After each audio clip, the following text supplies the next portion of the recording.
प्रेरित पौलुस की इफिसियों के नाम पत्री अध्याय 6 वचन 17 मैं पढ़ रही हूँ, ध्यान देकर सुनो। और उद्धार का टोप और आत्मा की तलवार जो परमेश्वर का वचन है ले लो। Hallelujah, hallelujah, hallelujah, hallelujah, hallelujah. परमेश्वर का वचन बता रहा है उद्धार का टोप और आत्मा की तलवार जो परमेश्वर का वचन है ले लो। मेरे प्यारे भाई और बहनों, यहाँ पर पौलुस हमें बता रहा है और सिखा रहा है कि हमें किस रीति से शैतान के सारे हमलों से अपने आप को बचाए रखना है और साथ ही साथ उस दुष्ट को अपने जीवन से भगाना है।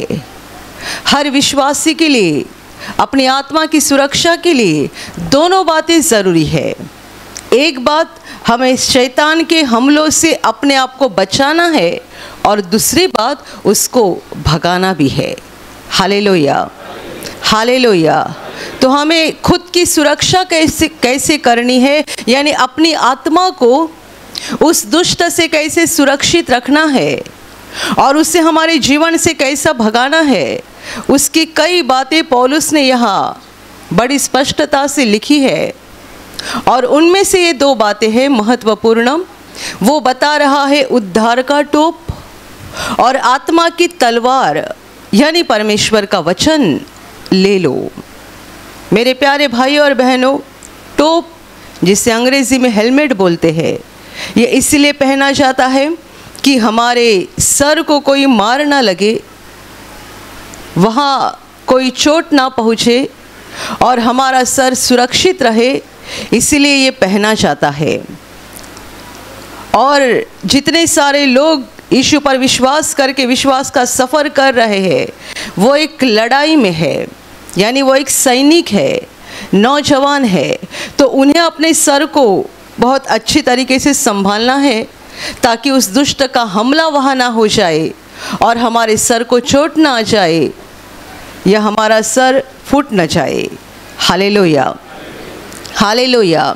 और इसलिए हमें भी वो टोप यानी हेलमेट पहनना है, वो है उद्धार का टोप, ताकि उस दुष्ट के गलत विचार, उसकी गलत सोच हमारे दिमाग में ना आ जाए, हमारा मन, हमारा दिमाग उससे सुरक्षित रहे। Hallelujah, hallelujah. और उसको भगाने के लिए कहा गया है आत्मा की तलवार जो परमेश्वर का वचन है उसे ले लो। ये मैंने आपको कई बार बताया है, परमेश्वर का वचन आत्मा की तलवार है जिसके द्वारा हम उस दुष्ट को अपने जीवन से भगा सकते हैं। मेरे प्यारे भाई और बहनों, यदि आप इस बात के ऊपर नज़रअंदाज कर रहे हैं कि कोई आपका विरोधी है, कोई आपका दुश्मन है जो आपको बर्बाद करने के लिए और आपको निगलने के लिए दिन रात कोशिश कर रहा है, इस सच्चाई के ऊपर यदि आप नज़रअंदाज कर रहे हैं तो जान लेना कि आप खतरे में हैं और वो दुष्ट आपको कब निगल डालेगा आपकी समझ में भी नहीं आएगा। मैं आपके चाचा या मामा या पड़ोसी की बात नहीं कर रही हूँ, शैतान की बात कर रही हूँ। क्योंकि जब दुश्मन ये शब्द सामने आता है या विरोधी ये शब्द आता है, तब हमारे सामने इंसान दिखाई देते हैं। हमें सताने वाले, पीड़ा देने वाले, हमसे जलन करने वाले, ऐसे कितने सारे लोग दिखाई देते हैं। हर मनुष्य के जीवन में कोई ना कोई मनुष्य दुश्मन रहता ही है, कोई ना कोई रहता है। हमारे घर से ही शुरुआत होती है और हमें अपने जीवन में कितने सारे दुश्मन, कितने सारे विरोधी नजर आते हैं और हम हमेशा उनके बारे में सोचते हैं, उनके बारे में, इसने मुझे ऐसा बोला, मैं वहाँ थी इसके लिए उसने ऐसा किया, मैं वहाँ था इसके लिए वो ऐसा बोला। हम बस इनके बारे में सोचते रहते हैं, मनुष्यों के बारे में। लेकिन ये सोचना गलत है, परंतु ये सोचो कि हमारा दुश्मन मनुष्य नहीं है, हमारा दुश्मन शैतान है जो दिन रात हमें निगलने के लिए और हमारे विनाश के लिए कोशिश करता है, और उसी के ऊपर हम नज़रअंदाज करते हैं और लोगों के साथ झगड़ा करते हुए बैठते हैं। Hallelujah, hallelujah, hallelujah. एक बहू अपने सास के साथ झगड़ा करते रहेगी, एक पत्नी अपने पति के साथ झगड़ा करते रहेगी, एक भाई अपने भाई के साथ झगड़ा करते रहेगा, कोई पड़ोसी के साथ झगड़ा करते, दिन रात बोलते ये गलत है, वो मुझे सताता है, ये मुझे सताती है, इसको मेरा अच्छा देखा नहीं जाता है। हर कोई यही कर रहे हैं। पर इस सारे सोच में और इस सारी गलतियों में हम अपने सच्चे दुश्मन को भूल चुके हैं, जो वास्तविकता में हमारी आत्मा का विनाश करना चाहता है। वो है शैतान। उससे हमें बचना है और उसको हमारे जीवन से भगाना है। शैतान वो एक दुष्ट व्यक्ति है जो परमेश्वर का विरोधी है और हम सब का विरोधी है। वो परमेश्वर का दुश्मन है और हम सब का दुश्मन है।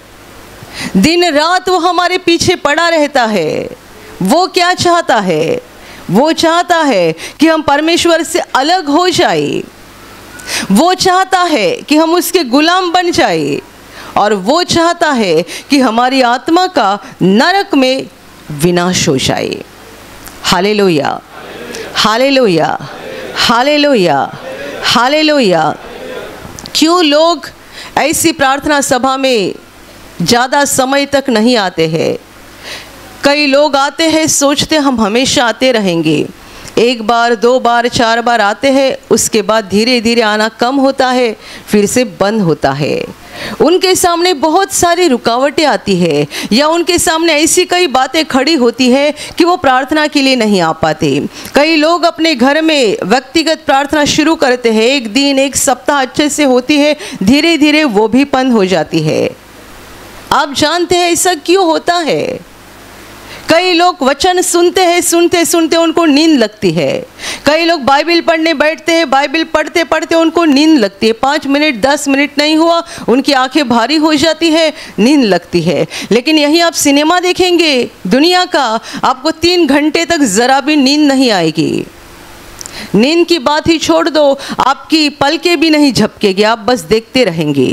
लेकिन जैसे ही बाइबल खोलते हैं, आंखें भारी हो जाती है, प्रार्थना में बैठते हैं, नींद लग जाती है। ऐसा क्यों होता है? क्यों लोग हमेशा प्रार्थना में नहीं आ सकते? क्यों लोग हमेशा प्रार्थना नहीं कर सकते? शैतान इसी बातों से डरता है। मनुष्य यदि परमेश्वर से जुड़ गया तो वो शैतान के हाथ से छूट गया और उस दुष्ट का सारा अधिकार खत्म होता है, उसकी सारी युक्तियां नाकामयाब होती है, और इसीलिए वो इस कोशिश में दिन रात रहता है कि हम परमेश्वर से जुड़ ना जाए। Hallelujah, hallelujah, hallelujah, hallelujah.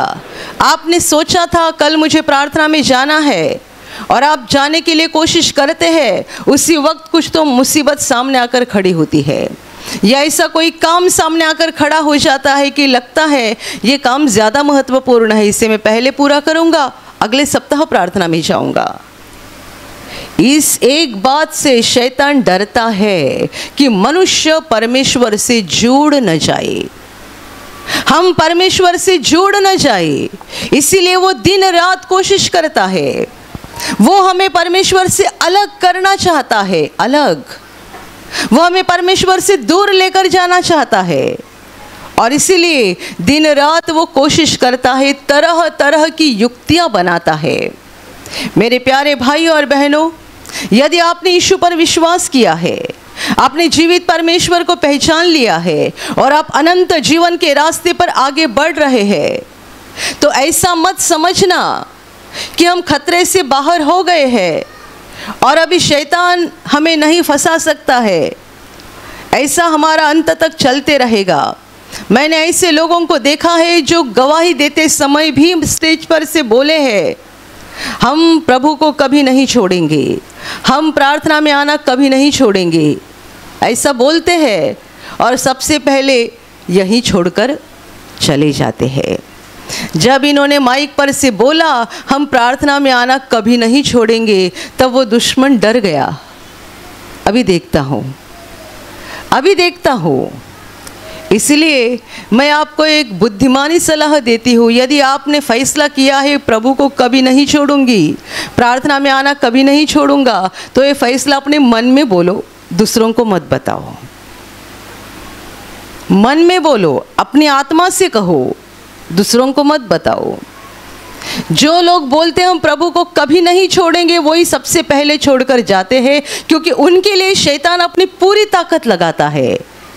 इसने फैसला किया है तो अभी मुझे पूरी ताकत के साथ इसे प्रभु से अलग करना है, और वो दुष्ट पूरी ताकत लगाकर उन्हें परमेश्वर से अलग कर देता है। सावधान हो जाओ, मनुष्य हमारा दुश्मन नहीं है। हमारा चाचा, मामा, घर के लोग, पड़ोसी, रिश्तेदार हमारे दुश्मन नहीं है। हमारा सच्चा दुश्मन जो हमारे शरीर और आत्मा का दुश्मन है वो है लूसीफर, शैतान। वो हमें परमेश्वर से अलग करना चाहता है और हमारी आत्मा का विनाश करना चाहता है। दिन रात वो तरह तरह की युक्तियां बनाता है, और उसके पास भी बड़े हथियार है। शैतान के जो बहुत सारे हथियार है, उसमें 2 बड़े हथियार है। एक हथियार है निराशा और दूसरा है डर, भय। वो विश्वासी व्यक्ति को, परमेश्वर के लोगों को निराश कर देता है। निराश। कितने बार आपको लगा होगा, मैंने मेरा कलर गोरा होने के लिए कितनी प्रार्थना की, अभी तक मेरा कलर बदला नहीं है। कोई नाटा है, वो मन में सोच रहा है, मैंने कितने बार प्रार्थना किया कि मेरी हाइट, ऊंचाई बढ़ जाए, अभी तक कुछ नहीं हुआ है। कोई दिखने में थोड़ा बदसूरत होगा, बहन होगी, भाई होगा, और उन्होंने कितने बार प्रभु से प्रार्थना की होगी, प्रभु मुझे थोड़ा तो खूबसूरत बना देना। मेरे आसपास में खूबसूरत लोगों को देखती हूँ, लगता है मैं भी थोड़ी खूबसूरत बन जाऊँ। मैंने कितनी प्रार्थना किया, हुआ नहीं। मैंने कितनी प्रार्थना किया कि मुझे 40,000 पगार की तनख्वाह की नौकरी मिलनी चाहिए, अभी तक मिली नहीं। आप जानते हैं, आपने कई बातों के लिए मन में इच्छा धरी थी या प्रभु के पास बहुत बार मांगा था, और अभी भी वो आशीष आपके जीवन में उतरा नहीं है। इसकी कुछ तो वजह है। या तो ये हो सकता है कि उस आशीष आने का समय नहीं आया है। हर चीज़ का एक समय होता है, शायद वो समय आपके जीवन में नहीं आया है। या तो प्रभु आपसे बोल रहा है, मुझे तू ऐसा ही अच्छा लगता है, मैं तुझे ऐसा ही प्रेम करता हूँ, तुझे बहुत खूबसूरत शरीर में स्वर्ग में दे दूंगा जो अनंत काल तेरे पास रहेगा, क्योंकि अभी तुझे खूबसूरत बनाऊंगा, गोरा ऊंचा बनाऊंगा, तू मेरे हाथ से भाग जाएगा, भटक जाएगा। मुझे तो ऐसा ही अच्छा लग रहा है। तुझे 40,000 पगार की नौकरी मिल जाएगी तो तू बहक जाएगा, अहंकारी बन जाएगा। कुछ भी वजह हो सकती है, हम नहीं जानते, क्योंकि सच्चाई यह है कि हम अपने को, खुद को जितना जानते हैं उससे कई गुना ज़्यादा नहीं, परिपूर्णता से परमेश्वर हमें जानता है। वो जानता है कि हम क्या है, वो जानता है हमारी आत्मा क्या है, हमारी दिल की हालत कैसी है, हमारी प्रवृत्ति कैसी है, हमारी विचारधारा कैसी है, वो जानता है। इसलिए कई बात के लिए आपने बहुत समय तक प्रार्थना की है और आपको उस प्रार्थना का जवाब नहीं मिला है। हो सकता है कि उसका समय नहीं आया है, या हो सकता है परमेश्वर उसके बदले आपको कुछ तो बता रहा है। लेकिन जब ये ऐसा होता है, वो दुष्ट हमें बहुत निराश करता है, बहुत निराश करता है। क्या फ़ायदा, मैंने यीशु पर विश्वास किया, क्या फ़ायदा मैंने इतनी प्रार्थना की, क्या फ़ायदा मैंने इतनी उपवास किए, क्या फ़ायदा मैंने इतना दान दे दिया, क्या फ़ायदा कि मैं परमेश्वर के वचन पर चलने लगा। शैतान हमें निराश कर देता है। निराश ये उस दुष्ट का सबसे बड़ा हथियार है, क्योंकि एक बार मनुष्य निराशा में चला गया, डिप्रेशन में चला गया, कि उसके मन में परमेश्वर के खिलाफ विचार आना शुरू हो जाता है, और यही बीज आगे बढ़कर बड़ा होता है, पेड़ बन जाता है, और वह मनुष्य परमेश्वर से हमेशा के लिए जुदा हो जाता है।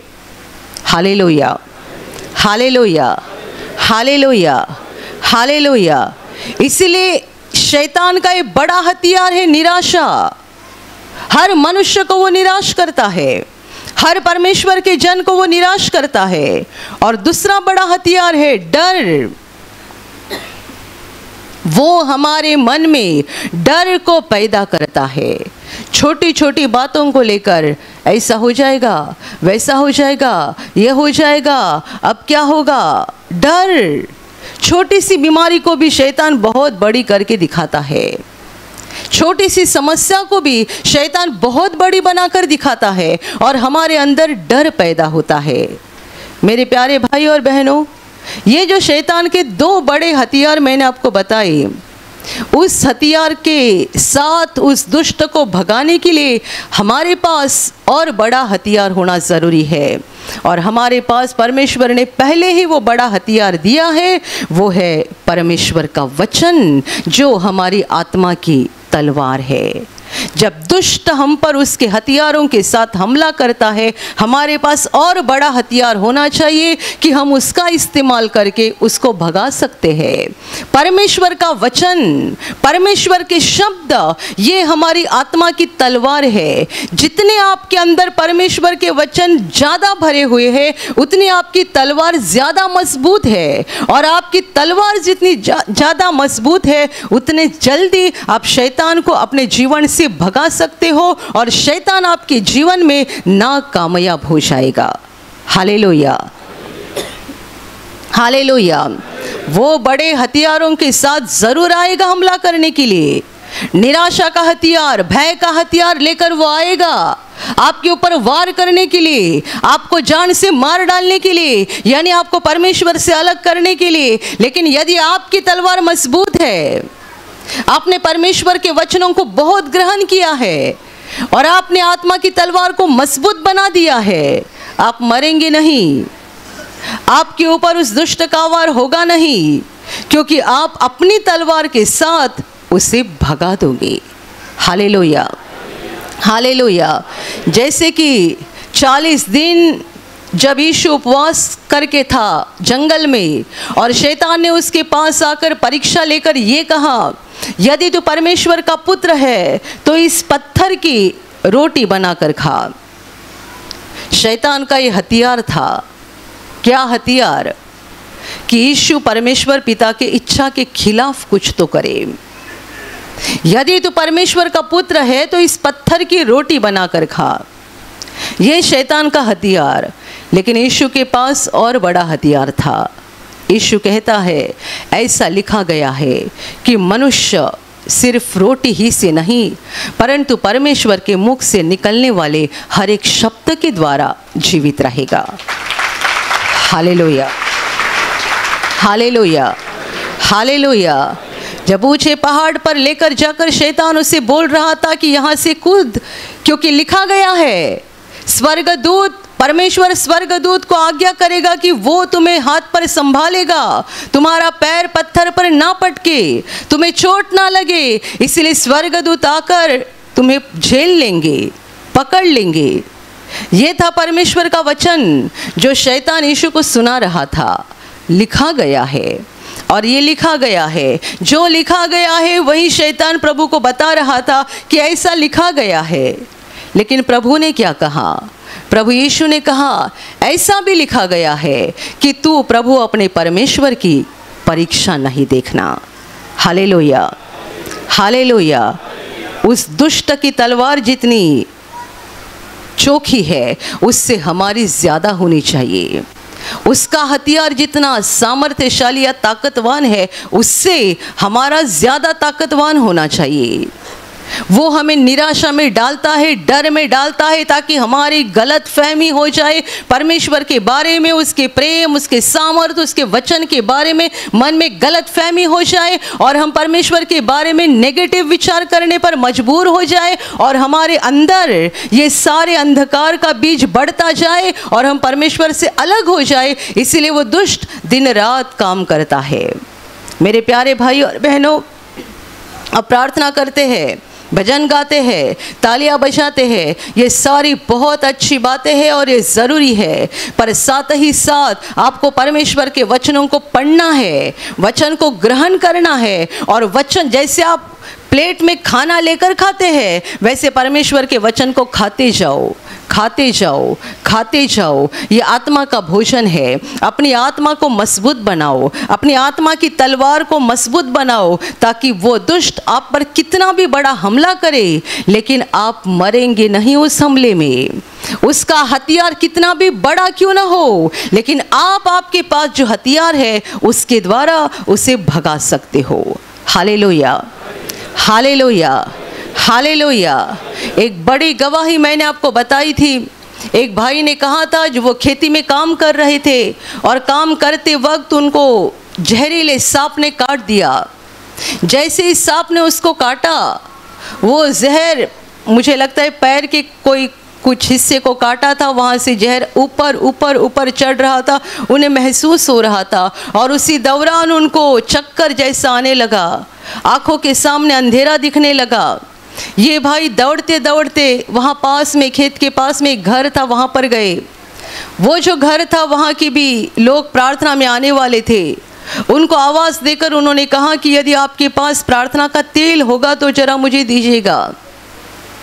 उस घर की बहन बाहर आ गई, उन्होंने प्रार्थना का तेल दिया। ये भाई ने उस जगह पर जहाँ सांप ने काटा था वहाँ तेल लगाया, घुटना टेका और करीबन आधा घंटा घुटना टेककर वचन बोलते रहे, वचन बोलते रहे, वचन बोलते रहे। ये भाई बोलते हैं कि मेरी ऐसी हालत ही नहीं थी कि मैं घुटने पे आ सकता हूँ, क्योंकि मुझे चक्कर आ रही थी, मेरे आंखों के सामने अंधेरा दिख रहा था, लेकिन ऐसी हालत में भी मैं वचन को बोलते रहा, बोलते रहा, बोलते रहा, बोलते रहा। और करीबन एक 20-25 मिनट होने के बाद उनको ऐसा लगने लगा जैसे कि जहर शरीर से नीचे उतर रहा है, नीचे उतर रहा है। और उनकी सारी परेशानी खत्म हो गई, चक्कर आना बंद हो गया, आंखों के सामने का अंधकार निकल गया, एकदम ठीक ठाक हो गए। जहरीले सांप ने काटा था, महसूस कर रहे थे कि जहर चढ़ रहा है, शरीर में चिन्ह देख रहे थे क्योंकि चक्कर आ रहा था, आंखों के सामने अंधेरा दिख रहा था। आप मुझे बताओ, शैतान उनके साथ क्या बात कर रहा था? कितना बड़ा हथियार लेकर शैतान था, कितना डर उसके मन में डाला होगा। देखो, जहर ऊपर चढ़ रहा है, ऊपर जा रहा है, चक्कर आ रही है, अंधेरा हो रहा है आंखों के सामने, अभी बचेगा नहीं, अभी बचेगा नहीं। ये था डर का हथियार जो शैतान ने उस पर चलाने की कोशिश की। लेकिन ये भाई के पास और बड़ा हथियार था, परमेश्वर के वचनों का। और ये अपने इस हथियार के साथ, इस हथियार को लेकर शैतान के साथ लड़ते रहे, लड़ते रहे, लड़ते रहे। एक तरफ से शैतान भय का हथियार लेकर इसके ऊपर हमला कर रहा था और दूसरी तरह ये परमेश्वर के वचनों के द्वारा शैतान के साथ लड़ रहे थे। आधा घंटा घुटना टेक कर वचन बोल रहे थे। मतलब क्या कर रहे थे बताओ? वो अपने हाथ में तलवार लेकर शैतान के साथ लड़ रहे थे, भगा रहे थे, भगा रहे थे, लड़ रहे थे। मन में डर आ रहा है, डर आ रहा है। और ये अपने विश्वास की तलवार को, वचन की तलवार को लेकर शैतान के साथ लड़ रहे थे। और अंत में शैतान हार गया और परमेश्वर के वचनों के द्वारा ये मनुष्य पूरा ही पूरा चंगा हो गया। Hallelujah, hallelujah, hallelujah, hallelujah. जीवन में ऐसी कई परिस्थिति तैयार होती है, निर्माण होती है कि शैतान हमें निराशा में डालता है। लगता है सब कुछ खत्म हो गया। बहुत बार लगता है परमेश्वर मुझसे प्रेम नहीं करता है, परमेश्वर ने मेरी इस प्रार्थना का जवाब नहीं दिया, वो प्रार्थना का जवाब नहीं दिया, परमेश्वर मुझसे प्रेम नहीं करता है। कितने बार आपको शैतान ने निराशा में डालने की कोशिश की होगी, कितने बार आपको लगा होगा कि परमेश्वर मुझसे प्रेम नहीं करता है। जब आपको लगता है ना अभी तक मुझे यह आशीर्वाद नहीं मिला है, वो आशीर्वाद नहीं मिला है, इस प्रार्थना का जवाब नहीं मिला है, अभी तक प्रभु ने मुझे ये चीज़ नहीं दी है, जब आपको ऐसा लगता है और निराशा आपके मन में ये बोलकर प्रवेश करती है कि परमेश्वर तुझसे प्रेम नहीं करता, एक वचन को हमेशा याद रखना जो हमने बार बार आपको सिखाया है। परमेश्वर ने जगत से ऐसा प्रेम किया कि उसने अपना इकलौता पुत्र दे दिया। इससे बढ़कर किसका प्रेम हो सकता है? इससे बढ़कर और क्या प्रेम हो सकता है? परमेश्वर ने जगत से ऐसा प्रेम किया कि उसने अपना इकलौता पुत्र दे दिया ताकि जो कोई उस पर विश्वास करे वह नष्ट न हो परंतु अनंत जीवन पाए। मेरे पास पैसा नहीं होगा, मैं बहुत खूबसूरत नहीं दिखती होगी, मेरे पास बड़ा रहने के लिए महल नहीं होगा, लेकिन मुझे ये मालूम है परमेश्वर ने मुझ पर इतना प्रेम किया है कि मुझे पापों से छुड़ाने के लिए और मुझे अनंत जीवन दिलाने के लिए अपने इकलौते पुत्र को धरती पर भेजा है। और यीशु मसीह परमेश्वर का पुत्र, उसने मेरे पापों को उठाया है, मेरे श्रापों को उठाया है, मेरी बीमारियों को उठाया है और मेरे लिए वो क्रूस पर मरा है। केवल मरा नहीं, तीसरे दिन जीवित हो गया है, वो आसमान में चला गया है, वो दोबारा आएगा और मुझे स्वर्ग में लेकर जाएगा। मैं धरती पर अमीर व्यक्ति हूँ या ना हूँ ये महत्वपूर्ण नहीं है, परंतु ये महत्वपूर्ण है कि परमेश्वर ने मुझे स्वर्ग का नागरिक बना दिया है। मैं अनंत जीवन में प्रवेश करने वाला हूँ। जब आप स्वर्ग के बारे में बोलोगे, अनंत जीवन के बारे में बोलोगे, उस दुष्ट के सारे हथियार नाकामयाब हो जाएंगे, नाकामयाब। वैसे तो आपके पास और भी कई आशीर्वाद है, उसको लेकर भी आप शैतान के साथ लड़ सकते हो कि परमेश्वर मुझसे प्रेम करता है क्योंकि मुझे उसने ये दिया है, वो दिया है, वो दिया है। लेकिन मैं तो आपको सबसे बड़ा आशीर्वाद बता रही हूँ, पाप क्षमा, उद्धार और अनंत जीवन। परमेश्वर ने मुझसे इतना प्रेम किया है कि मेरे लिए उसने अपने इकलौते पुत्र का बलिदान कर दिया है और उस पुत्र के लहू के द्वारा उसने मुझे खरीद लिया है। मैं पाप से मुक्त हो गया हूँ, मैं पापों से आज़ाद हो गई हूँ और मेरे लिए अनंत जीवन का दरवाज़ा खुल गया है। परमेश्वर मुझसे प्रेम करता है, प्रेम करता है, प्रेम करता है। हे दुष्ट शैतान, तू कितना भी चिल्लाएगा तो भी मैं तेरे बातों पर विश्वास नहीं करूँगा, मैं तेरे बातों पर विश्वास नहीं करूंगी। मैं परमेश्वर के वचनों को पकड़े रहूंगी कि परमेश्वर मुझसे प्रेम करता है। Hallelujah, hallelujah, hallelujah. मेरे प्यारे भाइयों और बहनों, परमेश्वर के वचनों को पढ़ते जाना और ग्रहण करना और अपनी आत्मा को मजबूत बनाना बहुत ज़रूरी बात है। मैंने आपको शुरू में ही कहा, हमेशा ध्यान में रखना, हमारा एक आत्मिक शत्रु है, दुश्मन है।